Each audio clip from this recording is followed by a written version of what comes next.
तो अपना सब एहिठाम बैस कऽ किछु बातचीत कयल जाय है ना। तो अहाँ किछु कहियो अपने बारे में, अहाँ के मिस आरती कहि के चिन्है छथिन कि किछु नाम छै? ओना हमर रियल नाम तो अस्मिता रानी ठाकुर भेल, मुदा अगर पब्लिक के बात करी तो मिस आर्ट नाम से चिन्है छथिन। बहुत सुंदर नाम है अहाँ के तो अस्मिता रानी कहि के। तो अहाँ के तो टिकटॉक पर, सोशल मीडिया पर मिस आर्ट कहि के चिन्है छै ने, तो अहाँ के असली नाम की भेलै? हमर ओना रियल नाम अस्मिता रानी ठाकुर भेल, मुदा पब्लिक में सब मिस आर्ट नाम से चिन्है छै। मिस आर्ट नाम से पॉपुलर छै, लेकिन अहाँ के रियल नेम बहुत सुंदर है। धन्यवाद। तो अहाँ के टिकटॉक में आबऽ से पहले, सोशल मीडिया में आबऽ से पहले किछु और करै छलियै कि नहीं? इंटरेस्ट केना बढ़ल अहाँ के?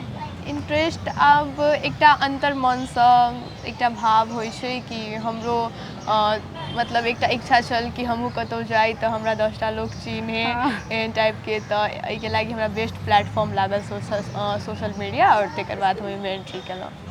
अहाँ एंट्री की टिकटॉक से स्टार्ट केने छियै कि लॉकडाउन के टाइम में? कहिया से स्टार्ट केने छियै? नहीं, लॉकडाउन से पहले ओना स्टार्ट केने रही, लेकिन मतलब रिजल्ट हमरा लॉकडाउन के बाद आयल।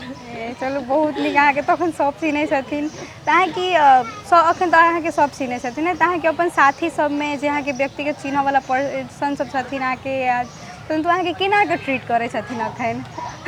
अखन आब तोरा लगन टाइम नहीं हो, कोनो दिन हमरा देना टाइम निकाल कर। नीके छै, सब कुछ नीक चल रहल छै आब। स्पेशल ट्रीटमेंट किछु? हाँ, कहि सकै छी। आप किया नहीं बैठते? आप तो अहाँ के साथियों सब में खूब पॉपुलर भऽ गेल हेबै।